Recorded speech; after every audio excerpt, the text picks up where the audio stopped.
আজকে আমি তোমাদেরকে আলোর প্রতিসরণ এই পূর্ণ অভ্যন্তরীণ প্রতিফলন এবং সংকট কোণ সম্বন্ধে আলোচনা করব। ছোট কথায় অর্থক আর বাড়াবাড়ি করে লাভ নেই, কথা বাড়িয়ে লাভ নেই, আমরা আলোচনায় চলে যাই। ধরো এটা একটা বিভেদ তল, এটা একটা মাধ্যম, হালকা মাধ্যম,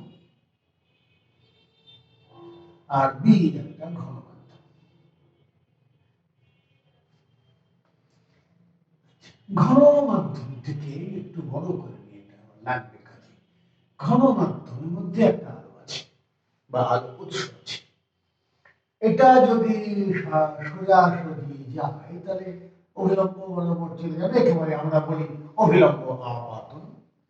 আচ্ছা, একটু যদি তির্যক ভাবে পড়ে বা নত হয়ে পড়ে তাহলে এটা ঘন মাধ্যমে আপাতন মানে কোণে আর কোণে আপাতিত হয়ে হালকা মাধ্যমে ধরো আয় কোণে বেরিয়ে যাবে। ঠিক আমরা এতক্ষণ ধরে শিখেছি কতটুকু।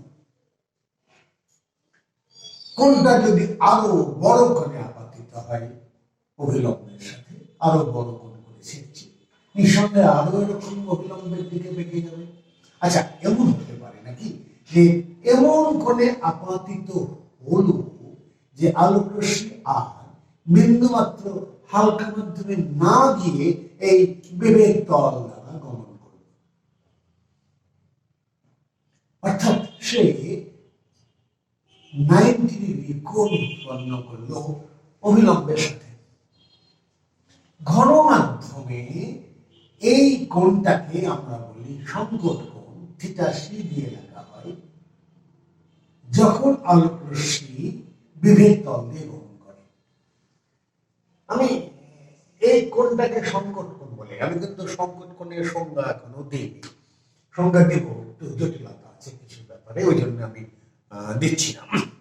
তবে হ্যাঁ, আমি যতই আনত করে আমি অভিলম্বের সাথে ফেলবো, কোন এক সময় এমন এক কোণ হতে পারে যে কোণে এটা বিভেদ তল দিয়ে গমন করবে। ঘন মাধ্যমে সেই কোণটাকে আমি বলবো সংকট কোণ।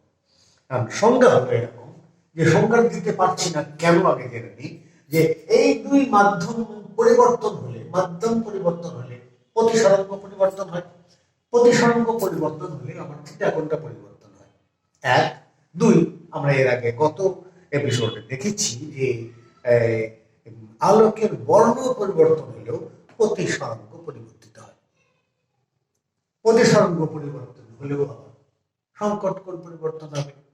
অর্থাৎ সংখ্যা দেওয়ার সময় একটু খেয়াল রাখতে হবে, আমাকে বলতে হবে নির্দিষ্ট একটা মাধ্যমের জন্য, নির্দিষ্ট একটা বর্ণের আলোর জন্য আলোর রশ্মি ঘন থেকে হালকা যাওয়ার সময় বিভেদ তলের আপাতন, বিভেদ তলে আপাতন বিন্দুতে অভিলম্বের সঙ্গে যে কোণ করে আপাতিত হলে নির্গত রশ্মি বিভেদ তল দ্বারা গমন করে কিংবা উলম্ব মানে অভিলম্বের সাথে 90 ডিগ্রি কোণ করে, গণমাধ্যমে সেই কোণটাকে বলা হয় সংকট কোণ। আমি একবার বলি, নির্দিষ্ট একটা মাধ্যমের জন্য, নির্দিষ্ট একটা বর্ণের আলোর জন্য আলোক রশ্মি যখন ঘন মাধ্যম থেকে হালকা মাধ্যমে যাওয়ার পথে বিভেদ তলে এসে অবিলম্বে যে কোণে আপাতিত হলে নির্গত রশ্মি বিভেদ তল দ্বারা গমন করে বা অবিলম্বের সঙ্গে 90 ডিগ্রি কোণ উৎপন্ন করে, ঘন মাধ্যমের সেই কোণটাকে বলা হয় সংকট কোণ। তাহলে আমি লিখতে পারি, আমার এখানে হালকা মাধ্যমে কোণ আই ধরেছি, sin 90 বাই এই থিটা সি দিয়ে লেখা হয় sin theta C equal to a mu b. a mu b হালকা মাধ্যমের সাপেক্ষে ঘন মাধ্যমের প্রতিসরাঙ্ক। ওকে, তাহলে a mu b equal to আমি লিখতে পারি 1 বাই sin থিটা সি। এটাকে আমরা বলতে পারি সংকট কোণের সাথে প্রতিসরাঙ্কের সম্পর্ক। আর একটা ফর্মুলা তুমি লিখতে পারো যে sin of theta c equal to 1 by a mu b বা theta c equal to sin inverse 1 by a mu b। আচ্ছা, এটা হলো আমার রিলেশন। এটা একটা ফর্ম।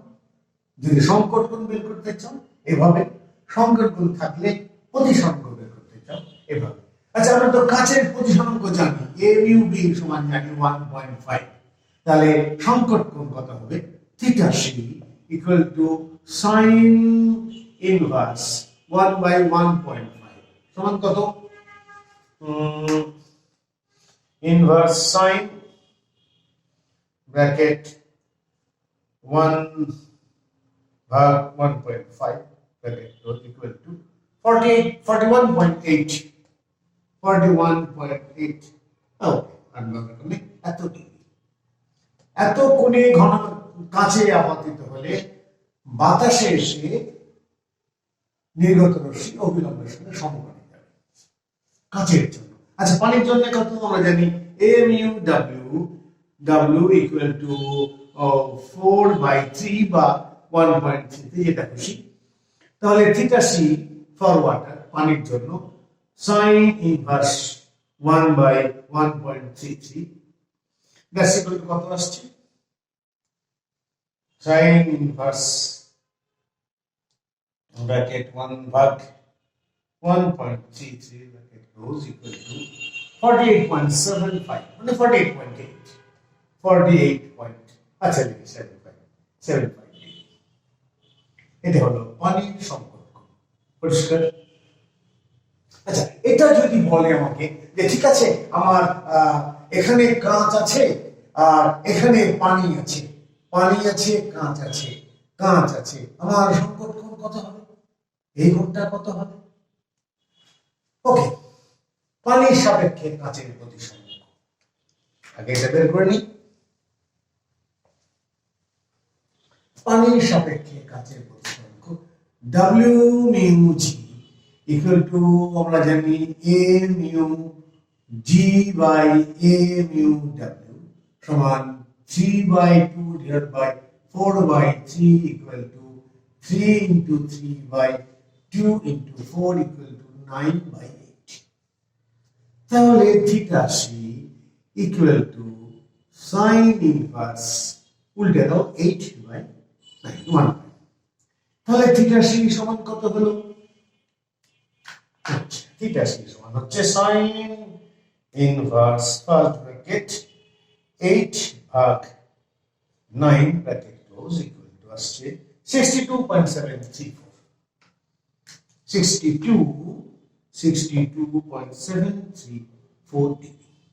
এটা হচ্ছে পানির সাপেক্ষে কাঁচের প্রতিসরাঙ্ক। আচ্ছা, একটু বুদ্ধি করে বলো দেখি যে আমি তো এই পানির সাপেক্ষে কাঁচের প্রতিসরাঙ্ক জানা থাকলে আমি কাঁচের সাপেক্ষে পানির সংকট কোণ বের করতে পারি। যদি আমাকে দাবি করা হতো যে পানি থেকে আলো আসছে, তাহলে আমার সংকট কোণ কত হবে? আচ্ছা, ডাব্লিউ থেকে ডাব্লিউ মিউ আমি জানি, ডাব্লিউ মিউ জি বা জি মিউ ডাব্লিউ কাঁচ থেকে পানি সমান কত? এটা উল্টে যাবে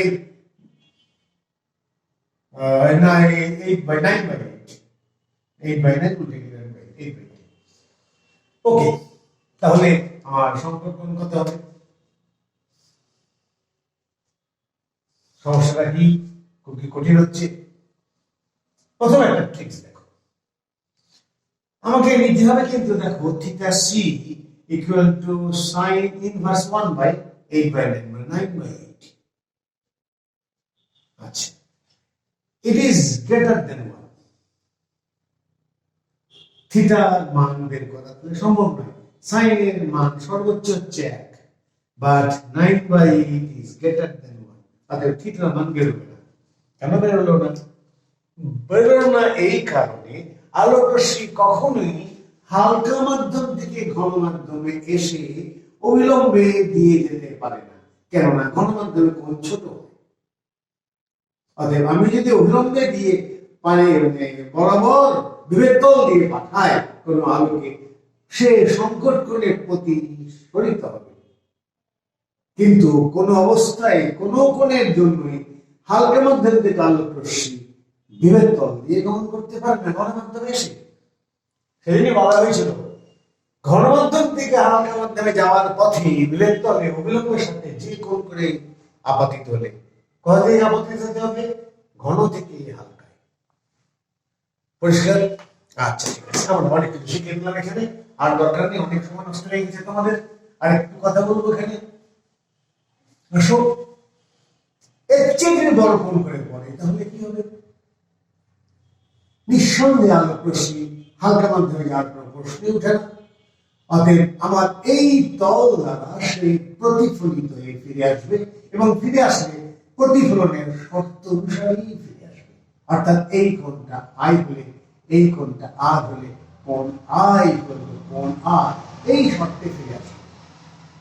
এই ঘটনায় বলা হয় পূর্ণ অভ্যন্তরীণ প্রতিফলন। পূর্ণ, পূর্ণ, এটা একটু মাথায় রাখতে হবে। পূর্ণ বলেছি, পূর্ণ অভ্যন্তরীণ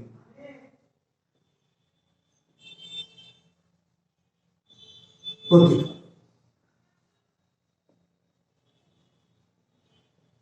অভ্যন্তরীণ প্রতিফলন বলতে আমার আপত্তি ছিল না, পূর্ণ বলছি কেন এটা একটু ব্যাখ্যা করা দরকার আছে।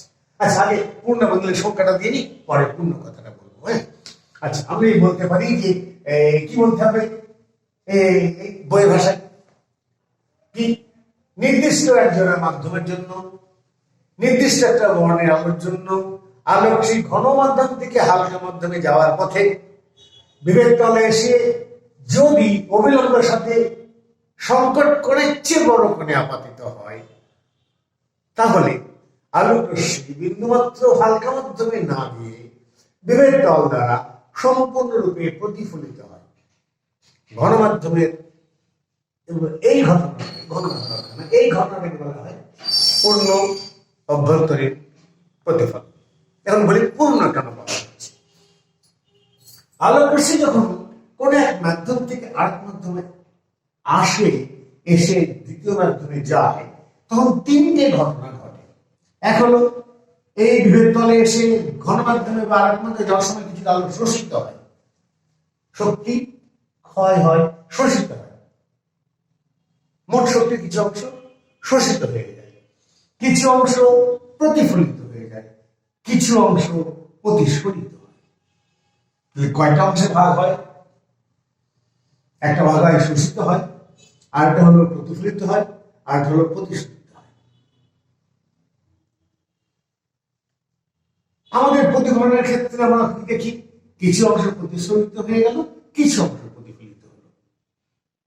যদি কোনো কারণে বা যদি কোনো তল খুবই স্বচ্ছ হয় এবং এখানে খুব একটা প্রলেপ দেওয়া থাকে, তাহলে হয়তো কিছুটা বেশি হয়, এটা একটু কম হয়। আসো আমরা আয়নাকে সবচেয়ে ভালো প্রতিফলক হিসেবে বিবেচনা করি। সেক্ষেত্রে কি হয় দেখি। ধরো একটা আয়না, আয়না বানাতে গেলে একটা মোটা কাঁচ লাগবে, সামনে একটা কাঁচ থাকে, একটু বড় করে আঁকি, এত মোটা না, তুমি একটু বুঝানোর জন্য একটু মোটা করে আঁকি। একটা কাঁচ থাকে সামনে, সামনে একটা কাঁচ থাকে, এই পৃষ্ঠে আমরা প্রলেপ দিয়ে থাকি। তবে এই ঘটনাটা একটু উল্টা করা হয়, আমি আপাতত ব্যাখ্যা করছি না, বিশেষ আগেকার ক্যামেরা দিয়ে কাজটা করা হতো সামনে রাখার জন্য। যাই হোক, তো ধরো একটা আলোক রশ্মি এসে পড়লো,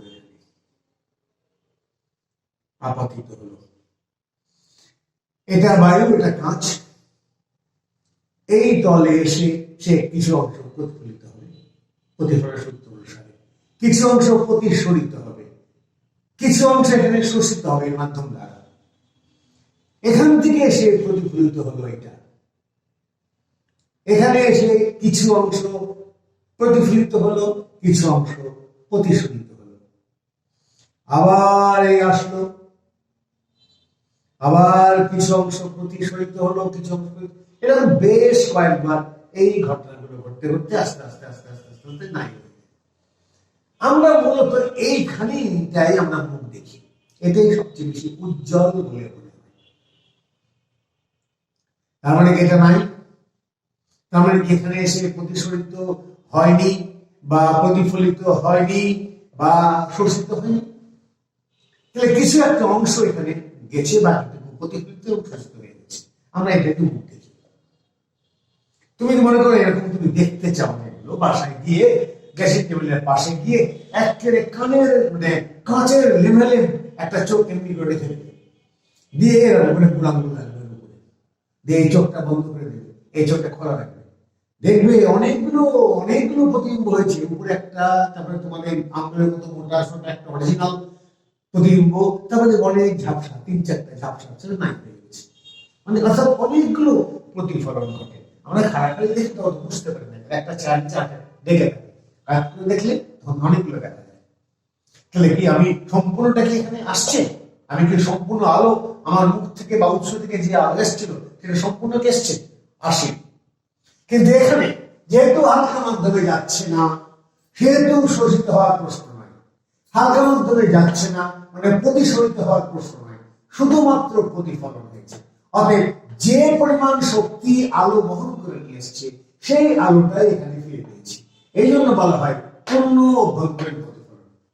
খুব গুরুত্বপূর্ণ কথা, পরিষ্কার? আচ্ছা, পূর্ণ অভ্যন্তরীণ প্রতিফলন একটা ঘটনা আমরা দেখি।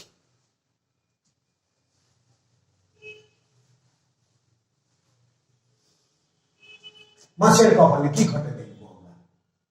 ধরো এই একটা মাছ, এটা একটা মাছ আছে,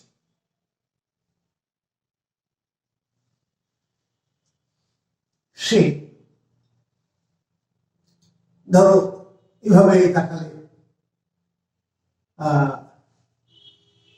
এই এখান থেকে কোনো আসলে আলো আসলে এই বরাবর এসে তার চোখে পড়বে, সে এটাকে এখানে দেখবে। আমি এত জটিলতায় দেখতে পাচ্ছি, আমি দেখতে পাচ্ছি যে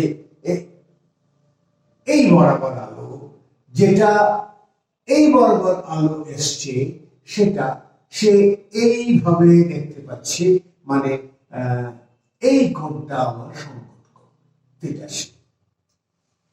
ঠিক আছে, এর চেয়ে বেশি কোণে আসলে পূর্ণ অভ্যন্তরীণ প্রতিফলন হবে। তারপরে এখানকার জিনিসগুলো সে দেখবে।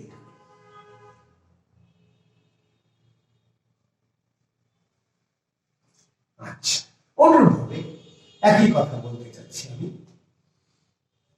এই ঘটনাটা এইখানেও হচ্ছে। এটা একটু মানে বেশি বড় হয়ে গেছে, একটু সুন্দর বেশি বড় হয়ে গেছে। গুড, ফাইন, ওকে। এই রশ্মিটা এখানে এসে পড়ছে, এটাও সংকট কোণে, অর্থাৎ থিটাসি, অর্থাৎ এই লেভেলের জিনিসগুলো সে এই বরাবর দেখবে। ঠিক আছে, এও তাই, এই লেভেলের জিনিসগুলো সে এই বরাবর দেখবে, আর বাকিগুলো উপর দিয়ে এসে দেখতে পাবে। তাহলে আমি বলতে পারি এখানে প্রতিফলন ঘটবে, একই ঘটনা, এখানকার বস্তুগুলো সেখানে দেখবে। তাহলে আমি এইটুকু জায়গায় বলতে চাচ্ছি, এইটুকু জায়গা দিয়ে সে শুধুমাত্র উপরে বায়ুর উপরের জিনিস দেখতে পাবে। খারাপ দেখতে চাইলে কোনো আপত্তি নেই, দেখতে পাবে, এখানকার জিনিস দেখতে পাবে। তাহলে এই অংশটুকু মানে বলতে পারি এইটুকু তো আয়নার মতো কাজ করছে, এইটুকু তো আয়নার মতো কাজ করছে। তারপরে তাহলে একটা বলতে পারি, এই যদি ব্যাসার্ধ আর হয়, আর ব্যাসার্ধের একটা ছিদ্রযুক্ত আয়না, আর ব্যাসার্ধের একটা ছিদ্রযুক্ত আয়না দিয়ে সে এই উপরের অংশটা দেখতে পায়। ওকে, মনে করা যাক এই মাছটা এই গভীরতাতে অবস্থান করছে, এই গভীরতাতে অবস্থান করছে, এবং এটা আমার সংকট কোণ, এটা আমার ব্যাসার্ধ। ওকে, আমি এখন বলতে চাচ্ছি সাইন অফ থিটা সি সমান 1/a মিউ জি। আচ্ছা, এটা যদি h হয়, এটা যদি r হয়, তাহলে এটা কত? এটা h, এটা r, এটা কত? নিঃসন্দেহে √h² + r²। ভূমির বর্গ একটা হলি হলো, ভূমির বর্গ যোগ লম্বের বর্গ সমান অধিভুজের বর্গ, অর্থাৎ অধিভুজ সমান h² + r²। তাহলে সাইন অফ থিটা সি আমার এটা কোণ, মানে আমার এটা কোণ, এটা একটা সমান্তরাল, তাহলে এটা আমার থিটা সি। লম্ব বাই অধিভুজ, আর বাই অধিভুজ √h² + r² 1/a mu G. Sorry, এটা পানি বলেছিলাম, সরি এটা পানি বলেছিলাম, সরি, পানি ডাব্লিউ, সরি ডাব্লিউ। আচ্ছা, তাহলে একটু বর্গ করে নাও বা আর উল্টে নাও, h square plus r square root equal to by r equal to a mu w। তাহলে h square plus r square by r square equal to a mu w square বা h square by r square plus 1 equal to a mu w square। তাহলে h square by r square equal to a mu w square minus 1। তাহলে r square সমান h square by a mu w square minus 1। তাহলে h equal to root over h square, sorry, r equal to root over h square by a mu w minus square minus 1।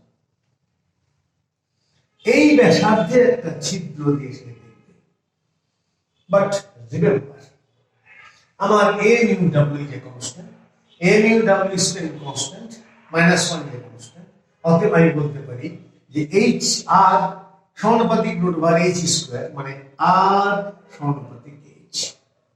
অর্থাৎ সে যত গভীরে নামবে এই সমান্তরাল সংকট কোণ, সে যত গভীরে নামবে এই তার সংকট কোণ। তাহলে আমার দেখো এই যত গভীরে নামবে তার ব্যাসার্ধ তত বড় হবে। অর্থাৎ উপরের বিস্তৃত অঞ্চল দেখতে হলে তাকে অনেক বেশি নিচে নামতে হবে। মাছ যত গভীরে নামে সে তত উন্মুক্ত তল বড় পায়, অর্থাৎ ক্ষেত্রফল পাই আর স্কয়ার বড় হতে থাকে যেহেতু আর বড় হয়ে যায়।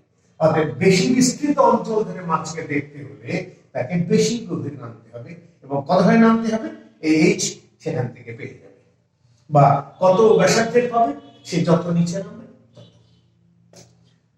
ওকে, আচ্ছা আরেকটা ঘটনা খুবই গুরুত্বপূর্ণ, এটা একটা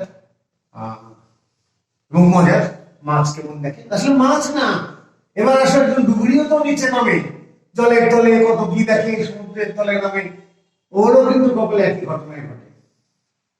অর্থাৎ মাছ বলে ক্ষমা করে দেবো আর তুই মানুষ বলে অন্যরকম হয় তা কিন্তু না, প্রতিসরের সূত্র সকল প্রাণীর জন্য প্রযোজ্য। আচ্ছা, এই পূর্ণাঙ্গের প্রতিফলনের আরেকটা গুরুত্বপূর্ণ ঘটনা হলো মরীচিকা। মরীচিকা মরীচিকা আর পূর্ণাঙ্গের প্রতিফলন এক জিনিস নয়, তবে পূর্ণাভ্যন্তরীণ প্রতিফলনের জন্য মরীচিকা হয়, পূর্ণাভ্যন্তরীণ প্রতিফলনের জন্যই মরীচিকা হয়। মরীচিকা হলো পূর্ণাভ্যন্তরীণ প্রতিফলনের বিশেষ একটা অবস্থা বা বিশেষ একটা ঘটনা, যে ঘটনায় দৃষ্টিভ্রম জাগে। আমি আবার বলছি, পূর্ণ আভ্যন্তরীণ প্রতিফলনের ঘটনা হচ্ছে এক ধরনের, মরীচিকা হচ্ছে পূর্ণাভ্যন্তরীণ প্রতিফলন একটা ঘটনা। যে পূর্ণ আভ্যন্তরীণ প্রতিফলনের দৃষ্টিভ্রম ঘটায় তাকে আমরা মরীচিকা বলি। অর্থাৎ সকল পূর্ণাভ্যন্তরীণ প্রতিফলন মরীচিকা নয়, সকল পূর্ণাভ্যন্তরীণ প্রতিফলন মরীচিকা নয়। যেমন অপটিক্যাল ফাইবার দিয়ে, তোমরা দেখেছো মনে হয়, অপটিক্যাল ফাইবার দিয়ে আমরা এই দেখলাম কত 48 নাকি, কাছের কাছের কাছের কাছের কাছে 41 পয়েন্ট সামথিং, এত মোটামুটি 41 ডিগ্রি। এখন একটা এই অপটিক্যাল ফাইবার আলোক রশ্মি পড়লো, এই কোণ নিঃসন্দেহে কি সংকট করছে বল, ফলে এরকম ধাক্কা খেতে খেতে খেতে খেতে খেতে বেরিয়ে যাবে। এটা কি তাহলে দৃষ্টিভ্রম হলো? এটা কি তোমার সংকট কি বলে মরীচিকা হলো? না, মরীচিকা না, পূর্ণাঙ্গ প্রতিফলন, যেখানে প্রতিফলন সর্বত্র প্রতি মুহূর্ত হয়। যত বড় অপটিক্যাল ফাইবার নাম না করে, যতই আঁকাবার করে, তোমাদের বাড়িতে মনে একদম পাওয়া যায়, খেলনা এরকম একটা নিচে ঘরের মতো থাকে, কিরকম যেন এরকম থাকে, এখানে অনেক এরকম এরকম এরকম বেরিয়ে থাকে, দেখেছো না? এই লাল নীল সবুজ আলো মাথা দিয়ে পিট পিট পিট পিট করে জ্বলে, আছে না? এটা পূর্ণাঙ্গ প্রতিফলন। এই জাস্ট পাইপের মধ্যে ঘটনা ঘটে যে মাথা দিয়ে আলো লাল নীল লাইট যা থাকে এরকম সেরকম ভাবে আলো আসে, এটা পূর্ণাঙ্গ প্রতিফলনের ঘটনা। নিঃসন্দেহে এটা মরীচিকা। আচ্ছা, মরীচিকা আমি সবচেয়ে বেশি গুরুত্বপূর্ণ মরীচিকাটা বলবো, যে মরীচিকাটা হলো মরুভূমিতে ঘটে।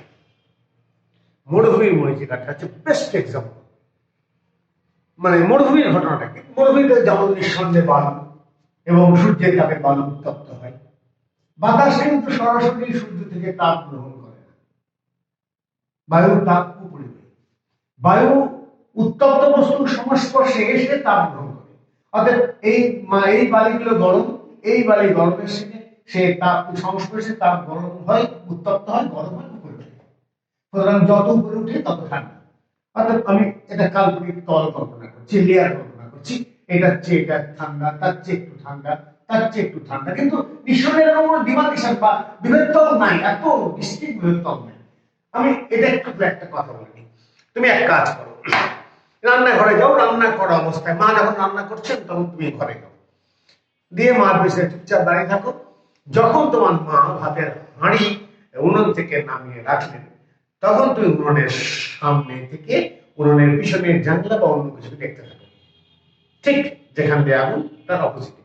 দেখবো ওখানকার জানলার শিক কাঁপছে, টিসিং করছে। কেন এটা হচ্ছে? তার কারণ হচ্ছে এই যে এই উনুনের উপরের বায়ু উত্তপ্ত হচ্ছে, উপর উঠে যাচ্ছে, পাশের বায়ু আসছে, ফলে ঠান্ডা বাতাস গরম বাতাস মিক্সচার হবে। এক জায়গায় বাতাসের ঘনত্ব একরকম, ফলে এক জায়গায় বাতাসের পজিশনটা একরকম, ফলে পজিশনটা একরকম, এক সময় এক এক কোণে আলো আসছে, আর এই জন্য এরকম কাঁপা কাঁপা কাঁপা কাঁপা লাগে। এইরকমই ঘটনা। কিন্তু আমি একটু বোঝানোর জন্য আমি এরকম একটা সেপারেট লাইন দেওয়ার চেষ্টা করেছি। ওকে ওকে ফাইন। এবং আরো কয়েকটা লেয়ার নিয়ে নিলাম। ধরো একটা খেজুর গাছ এখানে আছে, খেজুর গাছ, ধরো এটা খেজুর গাছের পাতা এরকম, ধরো আমরা আঁকতে পারি না, বলো খেজুর গাছের পাতা। ওকে, এখানে তুমি মনে করো কোনো টুটির উপরে বসে আছো বা দাঁড়িয়ে আছো, তুমি দেখছো, তুমি এখানে দাঁড়িয়ে ঘটনাটা বা একটু তোমাকে বড় করে দিই, তুমি এখানে বসে ঘটনাটা দেখছো, তুমি আগে আসছো সামনে, ফাইন, আসো।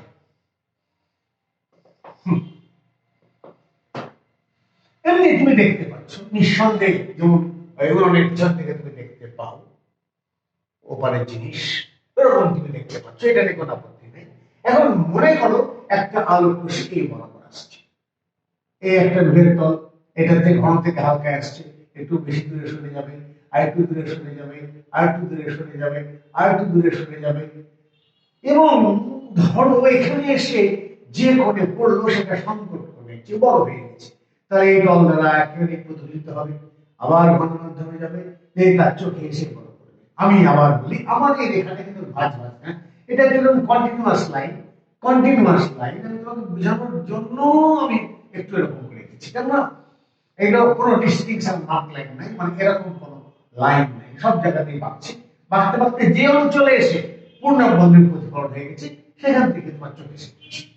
তাহলে তোমার চোখে এই বরাবর আলো আসছে, তুমি তাহলে তাকে এই বরাবর দেখবে, ওকে, তুমি তাকে এই বরাবর দেখবে। আচ্ছা, এখন এই বাতাস আসছে এবং যেহেতু পূর্ণবন্ধের প্রতিফলন যে পরিমাণ আলো আসছে পুরাপুরি তোমার চোখে গেছে, সুতরাং একটা উজ্জ্বল প্রতিবিম্ব তুমি এখানে পাবে, এরকম কাঁপা কাঁপা কাঁপা কাঁপা, যেমন পানিতে কোনো কিছু ছায়া পড়লে যেরকম দেখায়, ঠিক সেরকম। কোনো বস্তু তোমার বাড়িতে যদি কোনো পুকুর থাকে, আশেপাশে কোনো পুকুর থাকে, তাকিয়ে দেখবে পুকুরে পাশে কোনো গাছ টাছ বা নারকেল গাছ তাল গাছ থাকলে তার যেরকম করে ছায়া দেখতে পাও, বাতাস ঝিরঝির করে বয় যেমন করে, ছায়াগুলো এরকম কাঁপা কাঁপা কাঁপা কাঁপা লাগে, বা ছোট্ট একটা ঢিল ফেলে দাও যেমনি কাঁপা কাঁপা কাঁপা কাঁপা লাগে, ঠিক সেরকম দেখবে। অর্থাৎ এমনিতে সে তৃষ্ণার্ত, তারপর সে দেখছে একটা সুন্দর চকচকে প্রতিবিম্ব এখানে পড়েছে এবং সে কাঁপছে, ঢেউ খেলছে, আমি সেটা জানবে নিঃসন্দেহে এটা কোনো জলাশয় আছে, এখানে পানি আছে, যেখানে ছায়া পড়ে কাঁপছে, এই বিভ্রান্ত হবে, বিভ্রান্ত হয়ে জলের তৃষ্ণা মিটানোর এখানে আসবে, এসে দেখবে কিচ্ছু না, আসলে এটা মরুভূমি, তার দৃষ্টিভ্রম হয়েছে। এটাকে বলা হয় মরুভূমির মরীচিকা। ওকে, নমস্কার, আগামী দিন হবে আবার, ভালো থাকো।